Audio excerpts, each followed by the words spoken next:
శ్రీ గురుభ్యో నమః. అఖిలాండ కోటి బ్రహ్మాండ నాయకుడు, ఆపదముక్కులవాడు, కోరిన వారి కొంగు బంగారం, ఆశ్రిత జన రక్షకుడు అయిన శ్రీనివాసుడు కళ్యాణ చక్రవర్తి పాదాల చెంత ఈరోజు శ్రేయస్కరంగా, శుభస్కరంగా, మహత్తరంగా జరుగుతున్నటువంటి గౌతమీపుత్ర శాతకర్ణి ఆడియో రిలీజ్ ఉత్సవానికి హాజరైన మీ అందరికీ నా హృదయపూర్వకమైన అభినందనలు. ఈ విధంగా వెంకటేశ్వర స్వామిని స్మరించుకొని మొదలు పెట్టడంలో ఒక ఉద్దేశం కూడా ఉంది. అదే చిత్రానికి సంబంధించింది కూడా. మొత్తం విశ్వానంతా ఏలే దేవదేవుడు ఒక రూపాన్ని తీసుకుని ఆ రూపంతో మన తెలుగువారి నట్టింట్లో ఈ తిరుపతిలో కొలువై ప్రపంచపు దృష్టిని, భక్తిని అన్నిటినీ తన వైపు ఆకట్టుకుంటూ వారందరినీ తరింపజేస్తూ అచ్చెరువు పొందిస్తూ ఉన్నటువంటి మహిమాన్వితమైనటువంటి ప్రదేశం ఇది. ఇటువంటి చోట ఆవిష్కరించబడుతున్నటువంటి ఈ చిత్రం కూడా అటువంటి చిత్రమే. ఇతివృత్తానికి సంబంధించి కానీ అది నిర్మించిన సంవిధానంలో కానీ దానిని మన కళ్ళ ముందర ఆవిష్కరించినటువంటి బాలకృష్ణ గారు కానీ ఇదంతా కూడా ఒక మహాచరిత్రకి సంబంధించిన విషయం. మహాభారత యుద్ధం ముగిసిన తరువాత భారతదేశాన్ని హిమాలయాల నుంచి కన్యాకుమారి వరకు ఏకఛత్రంగా పరిపాలించిన 5 మహారాజవంశాలు తెలుగు జాతి వంశాలే. శృంగులు, కాణ్వులు, ఇక్ష్వాకులు, అలాగే 5వ వంశం శాతవాహనులు.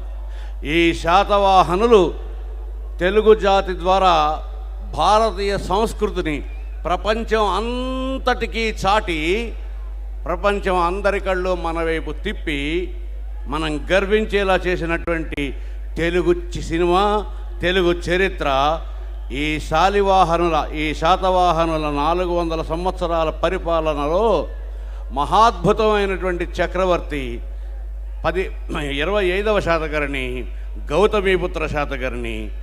ఆయన మొట్టమొదటిసారి ఎటువంటి గొప్ప పొందినా, ఎటువంటి స్థితిని పొందినా మనిషికి జన్మనిచ్చిన తల్లి వల్లనే అని గుర్తించి అది ప్రపంచానికి చాటి మొదటిసారి తల్లి పేరును తన ముందర పెట్టుకుని చాటినటువంటి ఒక గొప్ప ఆదర్శానికి దారితీసిన మహాచక్రవర్తి.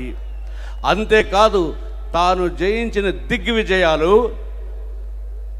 ఎక్కడికక్కడ చిన్న చిన్న గణతంత్ర రాజ్యాలుగా ముక్కలుగా చీలిపోయి ఇది నా నేల, ఇది నా భాష, ఇది నా సంస్కృతి అంటూ విడిపోయి కొట్టుకుంటున్న అసంఖ్యాకమైనటువంటి భారత జాతి జనులందరినీ ఒక్క త్రాటిని కలిపి 32 మంది రాజుల్ని జయించి వాళ్ళ ఖడ్గాల్ని కరిగించి ఒకే ఖడ్గంగా మార్చి ఆ ఖడ్గం పేరు శాంతి ఖడ్గం అని పేరు పెట్టి ఇక మీదట యుద్ధాలు జరగకుండా ఉండడానికి చేస్తున్నటువంటి ఆఖరి యుద్ధం అని జరిపించినటువంటి మహాయోధుడైనటువంటి శాతకర్ణి తన పేరుతోటి శాలివాహన శకముగా కాలాన్ని మలుపు తిప్పాడు. కాలవాహిని శాలివాహన శకముగా ప్రభవమ్ము నొందిన సుప్రభాత సుజాత వహ్ని గౌతమీసుత శాతకర్ణి సాహో సామ్రాట్. ఇంకా బాలకృష్ణ గారి గురించి ఒక 2 ముక్కలు చెప్పే ముందు, నా మనసులో ఉన్నవి చెప్పే ముందు ఈ చిత్రం గురించి ముఖ్యంగా తెలియవలసినవి కొన్ని విషయాలు ఉన్నాయి. ఇది ఒక అత్యద్భుతమైన సాహసంతో కూడినటువంటి పెద్ద ప్రాజెక్ట్. ఇది ఒక 2 సంవత్సరాల పాటు తీయవలసిన ప్రాజెక్టు. ఆర్థికంగా ఎంత శ్రమ అవుతుందో ఈ శ్రమ దమాదులన్నిటికీ ఓర్చి మన కళ్ళ ముందర మన చరిత్రని ఇంత గొప్పగా ఆవిష్కరించినటువంటి ఆ తెర వెనకాల ఉన్నటువంటి నిర్మాతలు, వాళ్ళకి అభినందనలు, ఆశీస్సులే కాదు తెలుగు జాతంతా కృతజ్ఞతలు కూడా చెప్పాలి. రాజీవ్ రెడ్డి, బిబో శ్రీనివాస్ అండ్ జాగర్లమూడి సాయిబాబు గారు, వీళ్ళు ముగ్గురు ఈ చిత్రానికి వెనకాల ఉన్నటువంటి వెన్నెముకలు. వాళ్ళకి కృష్ణ మీద ఉన్న నమ్మకంతో పాటు కృషి తాలూకా అభిరుచి ఎంత గొప్పదో ముందు నుంచి తెలుసు కాబట్టి ఎంతో రిస్క్కి తీసుకుని ఈ ప్రాజెక్టు సిద్ధపడ్డారు. అందుకని ఈరోజు ఈ ఆడియోని ఆ పరమాత్ముడి పాదాల చెంత ఉంచుతూ ఇది విజయవంతం అవడం వల్ల మనకు 3 ప్రయోజనాలు ఉన్నాయి. తెలుగు వాళ్ళమైనటువంటి మన కథ మనకి తెలుస్తుంది, నిద్రాణమైన ఉన్నటువంటి మనలోని ఆత్మాభిమానం జాగృతం అవుతుంది. మొట్టమొదట తెలుగువారి ఆత్మాభిమానం గురించి మాట్లాడినట్టు ఎన్టీ రామారావు గారి మాట మళ్ళీ మరోసారి ప్రతిధ్వనిస్తుంది. ఇలా మనకి ఇంత ఉపకారం చేసిన ఈ సినిమా ఆర్థికంగా పరిపుష్టమైతే, విజయమైతే ఇటువంటి సాహసాలు మరిన్ని చేసే అవకాశం లభిస్తుంది. కనుక ఈ చిత్రం ఏడుకొండలవాడి దయతో విజయవంతం అవుతుందని నాకు నమ్మకం ఉంది, తెలుసు. ఈ విశ్వాసానికి ఆశీస్సులు ఉంటాయని, కానీ మీ అందరి బాధ్యత కూడా ఉండాలని ఈ సభ ద్వారా తెలుగు జాతి వారందరికీ, తెలుగు రాష్ట్రాలు ఉభయ రాష్ట్రాల్లో ఉన్నటువంటి వారు, ప్రపంచవ్యాప్తంగా ఉన్న తెలుగు వారందరికీ ప్రత్యేకంగా మనవి చేస్తున్నాను. అందుకనే ఈ తిరుపతి ప్రస్తావన ఇక్కడ తీసుకొచ్చాను. ఇంకా గమ్యం సినిమాతో మొదలుపెట్టి ఈ సినిమా వరకు ఎవరైనా ఎక్కడి నుంచైనా మొదలుపెట్టి గమ్యాన్ని చేరుతారు. కానీ గమ్యంతో నడక ప్రారంభించి ఇక్కడ దాకా వచ్చి 1వ శతాబ్దానికి ప్రస్తుతానికి వెళ్ళాడు. ఇంకా ఎన్ని శతాబ్దాల మానవ చరిత్రలోకి వెనక్కి వెళతాడో తెలీదు. మనని ఎన్ని విధాలుగా మన ముందర ఆవిష్కరింపజేస్తాడో తెలీదు. గమ్యం అన్నాడు, గమ్యం తర్వాత ఇమ్మీడియట్గా వేదం అన్నాడు, వేదం తర్వాత యుద్ధానికి తీసుకెళ్ళిపోయి కృష్ణం ముందే జగద్గురు అన్నాడు. ఎక్కడో ఒక చిన్న పల్లెటూరు నుంచి కొట్టుకుంటున్నటువంటి మానవ నైజం ప్రపంచ యుద్ధాలుగా ఎలా ఎదుగుతుందో కంచెలో చూపించాడు. ఇన్ని చేసి అలాంటి యుద్ధాలు లేకుండా చెయ్యటం ఎలాగా అన్నది నోటితో చెప్పకుండా గౌతమీపుత్ర శాతకర్ణి ద్వారా తెలుగు వాళ్ళు చేశారు అని నిరూపించాడు. కృష్కి ఎంత చెప్పినా తక్కువే, కానీ సాక్షాత్తు నాకు పుత్ర సమానుడు. ఎంతకన్నా ఎక్కువ పొగిడితే ధర్మం కాదు గనక. అయితే ఎంత పుత్ర సమానుడైనా పాటలు రాయించుకోవాల్సి వచ్చేటప్పుడు మాత్రం నాకు చాలా తీవ్రమైన హింస కలిగిస్తూ ఉంటాడు, నిరంతరమైన పరీక్ష పెడుతుంటాడు. నేను 60 ఏళ్ళు దాటిపోయిన వృద్ధుణ్ణిరా, ఇంకా బాధ పెట్టగరా అన్నా సరే నాన్నగారు మీరే రాయాలి అంటూ ఉంటాడు. నేను గమ్యంలో పాట రాసినప్పుడు ఎంతవరకు ఎందుకొరకు అన్న దగ్గర నుంచి కృష్ణం వందే జగద్గురుం దగ్గర ఒక మాట నన్ను వేదిక మీద నుంచి, ఈ పాట రాయటం కోసమే నేను సినిమా రంగానికి ప్రవేశించానేమో, ఇన్నాళ్ళు ఈ పాట రాయటానికే సినిమా రంగంలో ఉన్నానేమో అనిపించింది. అంటే ఇంకా తర్వాత ఇంకేమీ లేనట్టు. ఈ లోపులోనే మళ్ళీ కంచెను పట్టుకొచ్చి దాన్ని మించి మళ్ళీ ఇప్పుడు గౌతమీపుత్ర శాతకర్ణి పంపించాడు. ఇందులో ఉన్న పాటలు రాయటం అన్నది ఒక అగ్ని పరీక్షగా నిరూపించాడు.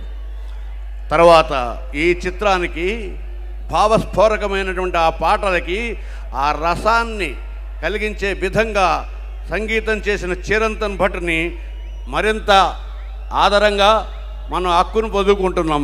కంచె తర్వాత చిరంతన్ భట్ చేస్తున్నటువంటి 2వ చిత్రం ఇది. బాలకృష్ణ గారి అభిమానులు చాలా సభల్లో కన్నా చక్కని క్రమశిక్షణతో ఉన్నారు. మీరు అలా ఉంటేనే సంతోషం. వారి గురించి మేము మాట్లాడాలి, మీరు వినాలంటే మేము వినాల్సిన మీ అరుపులు కొంచెం తగ్గించాలి. ఈ సినిమాకి మాటలు రాసినటువంటి బుర్రా సాయిమాధవ్ ఒక అపురూపమైనటువంటి వ్యక్తి, ఒక అపురూపమైన ఆవిష్కరణ మన చిత్రరంగానికి. ఆయన ఆద్యంతము ఈ సినిమాని ఒక మహాకావ్యంలాగా మలిచాడు. ఎందుకనంటే చారిత్రకంగా శాతకర్ణుల గురించి వివరాలు విస్తృతంగా లేవు, ఎంతో కొంత కల్పన ఉంటుంది. ఆ కల్పన నుంచి కూడా ఇది నిజమేనా అని మన చేత ఒక్కసారి ప్రతి ఒక్క మాటని తుపాకీ తూటలాగా మన గుండెల్లో ఒక దేశాన్ని కలపడం అంటే, దేశం అంటే ఏమిటి అన్నప్పుడు అని ఒక మాట అన్నాడు, నా బిడ్డ కోసమో నీ గడ్డ కోసమో కాదు ఇది పోరాడుతున్నది, ఈ దేశం అంతటిని ఏకఖండంగా కలపడానికి అని. ఇంకొక మాట చెప్తాను. సాక్షాత్తు శాతకర్ణిని తల్లి గౌతమి బాల, నీకు కూడా ఈ కీర్తి కక్ష రక్తదాహం ఎక్కువైనాయి, స్వార్థం ఎక్కువయిందని. డైలాగ్ ఎలా రాయాలి? డైలాగు పెన్ను తీసుకుని పేపర్ మీద రాయరు, దాని వెనకాల ఎంత తపస్సు ఉంటుంది అంటే అవును, నాకు ఆ గర్వం కావాలి. శాతకర్ణి చెప్పిన మాట అది. నాకు ఆ గర్వం కావాలి. ఆ సేతు సీతాచలము ఈ మహాభారతదేశం ప్రజలందరూ సుభిక్షంగా ఉండగా చూస్తుంటే గర్వం కావాలి నాకు. అలా చూడటానికి వాళ్ళందరినీ కాపు కాసేందుకు జీవించే గర్వం కావాలి నాకు అని శాతకర్ణి చేత చెప్పించినటువంటి ఆ రచయిత చిన్నవాడైనా చేతులెత్తి మొక్కుతున్నాను. ఆ మాటలు, ఈ పాటలు, దీనికి స్వరాలు చేకూర్చినటువంటి చిరంతన్, ఇదొక త్రివేణి సంగమం. ఈ త్రివేణి సంగమాన్ని కనువిందుగా మనకి చూపించినటువంటి బాబా ఆ సినిమాటోగ్రాఫర్, ఆయన అభినందించకుండా ఉండలేము. వీటన్నిటికీ అందరికంట మొట్టమొదట గొప్పవాడిగా నేను తీసుకునేది కృష్ణి. ఎందుకనంటే ఈ చిత్రాన్ని నిర్మించవచ్చు అనేటువంటి ఒక సంకల్పం తెచ్చుకోవటం, దానికి ఒక ధైర్యం రావటం. నిజంగా ఈరోజు కూర్చుని ఎంతమంది మాట్లాడుతున్నా ఆ ధైర్యం కృషికి మాత్రమే సాధ్యం. ఎందుకనంటే గౌతమీపుత్ర శాతకర్ణి పాత్రని బాలకృష్ణ గారు మాత్రమే చేయగలరు. ఇది నేను చూసి చెబుతున్న మాట. కేవలం రషస్ చూస్తుంటే ఒళ్ళు పులకరించి, కళ్ళు చెమరించి, మెరిసి ఒక ఆశ్చర్యానికి లోనేటట్టు ఆయన చేసిన అభినయం. మన తెలుగు వాళ్ళు అనేక చరిత్రలు సృష్టించారు, అనేక విధంగా. అందులో నవీనమైన ఆధునికమైన చరిత్రలో రెండు. ఒకటి ఎన్టీ రామారావు గారు. కొన్ని పౌరాణిక పాత్రలు వాళ్ళు స్వయంగా దిగొచ్చి, కృష్ణుడు, రాముడు, వెంకటేశ్వరుడు వాళ్ళు వచ్చి ఇలా మన వరం ఇస్తానంటే నువ్వెవరు, ఏ డ్రామా నుంచి వచ్చావు, నువ్వు వెళ్ళిపో, మా ఎన్టీ రామారావుని పంపించు అనే స్థితికి వాళ్ళు మన తీసుకుని వెళ్ళారు.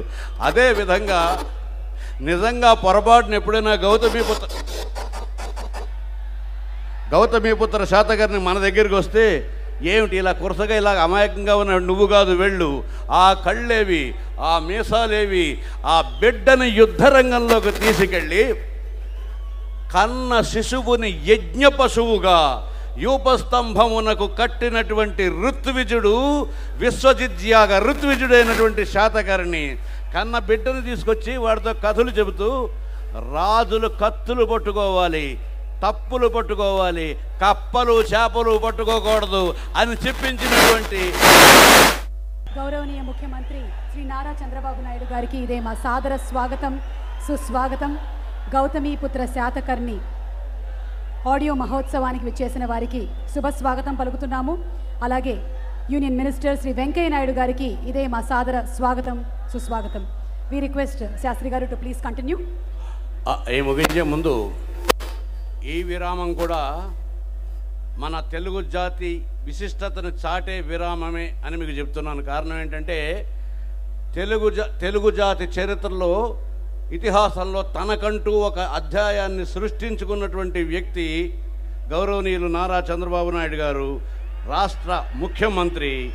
ఆయన తెలుగు జాతికి ఏం చేశారో, ఏం చేస్తున్నారో, ఏం చేయబోతున్నారో మనకి తెలుసు. అలాగే తెలుగుదేశ ఖ్యాతిని హస్తినాపురం దాకా తీసుకువెళ్ళి మావాడు, మా వెంకయ్య అని చెప్పుకునే విధంగా మనం తల ఎత్తుకుని తిరిగే విధంగా వచ్చినటువంటి వెంకయ్య నాయుడు గారు, వీళ్ళిద్దరూ వస్తున్నప్పుడు తెలుగు ఇతిహాసంలో మరొక చరిత్ర ప్రారంభం అవుతుంది. కాబట్టి పేజీ తిప్పడానికే ఇంతవరకు ఈ లేట్ అయింది, అంతకన్నా ఇంకేం కాదు. వారు తర్వాత ఈ శుభ సందేశం అందించే ముందర ఇంకొకరిని పేర్కొనాలి. ఇటువంటి మహాచక్రవర్తి తాలూకు తేజస్సుకి జన్మనిచ్చినటువంటి తల్లి అట్లా ఉండాలి. ఆ తల్లిని చూడగానే, ఆ ముఖంలోని తేజస్సుని, వర్చస్సుని చూడగానే, ఆ రాజసాన్ని టీవీని చూడగానే ఈ తల్లి కడుపుని ఒక సింహమే పుడుతుంది అని మనం అనిపించేంత విధంగా గౌతమీపుత్ర శాతకర్ణికి స్ఫూర్తిదాతగా నిలిచినటువంటి గౌతమి బాల పాత్ర నటించినటువంటి ఒకప్పటి డ్రీమ్ గర్లు, ఈనాటి గౌతమి బాల హేమమాలిని గారిని ప్రత్యేకంగా అభినందించాలి. ఆవిడ అభినయం కానీ, ఆవిడ ప్రజెన్స్ కానీ. ఇంకొకటి ఏమిటి అంటే, చరిత్రలోనే మరో సంఘటన. ఏ అమరావతిని, ఏ ధాన్య కటకాన్ని, ఏ అమరావతిని ఆధారంగా చేసుకుని శాతవాహనులు తెలుగు జాతి పౌరుషాన్ని, ప్రాభవాన్ని, వైభవాన్ని, భారతదేశం అంతటినీ అఖండ భారతంగా మార్చి ప్రపంచానికి చూపించారో అదే విధంగా మళ్ళీ శిథిలమైన అమరావతి సంస్కృతిని పునరుద్ధరించేందుకు సంకల్పించినటువంటి చంద్రబాబు నాయుడు గారి సుసంకల్పం కూడా మళ్ళీ తెలుగువారి సత్తాని, తెలుగువారి తేజాన్ని భారతదేశానికి పదే నేను భారతదేశం ఎందుకంటున్నానంటే ఈ దేశం లేనటువంటి తెలుగు అంటూ ఎక్కడ ఉండదు. కొమ్మ చెట్టు వేరు లేకుండా, మాను లేకుండా కొమ్మ ఉండదు. మనం ఈ తల్లికి పెద్ద కొడుకులంగా మనం గర్విద్దాం. మనం చాలా ఘనతలు సాధించాం. కానీ ఈ ఘనతలన్నీ సాధించింది ఇతర రాష్ట్రం వాళ్ళకంట, ఇతర భాషల వాళ్ళకంట మనం వేరు అని చెప్పడానికి కాదు, వాళ్ళకంట మనం గొప్ప అని చెప్పడానికి కాదు, వాళ్ళకి అన్నలం అని చెప్పడానికి. ఒక్క మాట చెప్పి మీకు ముగిస్తున్నాను. బహుశా మీకు ఎంతమందికి తెలుసో తెలియదు. తెలియకపోతే ఇప్పుడు తెలుసుకోండి, గర్వంతో ఆశ్చర్యపోండి, కళ్ళ నీళ్లు పెట్టుకోండి. ఆది కావ్యాన్ని రాసిన వాల్మీకి తెలుగువాడు. అగస్త్య మహర్షి సముద్రాన్ని 3 గుక్కల్లో ఔపోసన పట్టినటువంటి అగస్త్య మహర్షి తెలుగువాడు. తెలుగుదేశం తాలూకు చరిత్ర అంటే భారతదేశం తాలూకు చరిత్ర. అటువంటి చరిత్రను ఆవిష్కరింపజేసినటువంటి క్రిష్కి మరోసారి నా ధన్యవాదాలు, అభినందనలు, ఆశీస్సులు తెలియజేస్తూ ఇక్కడ వచ్చిన మీ అందరికీ మరోసారి నా శుభాభినందనలు తెలియజేస్తూ ఆ శ్రీ వెంకటేశ్వరుడికి శిరస్సు నమస్కరిస్తూ నమో వెంకటేశాయ. ముఖ్యంగా ముఖ్యమంత్రి గారికి, వెంకయ్యనాయుడు గారికి నా నమస్కారాలు తెలియజేస్తూ సెలవు తీసుకుంటున్నాను. నమస్కారం.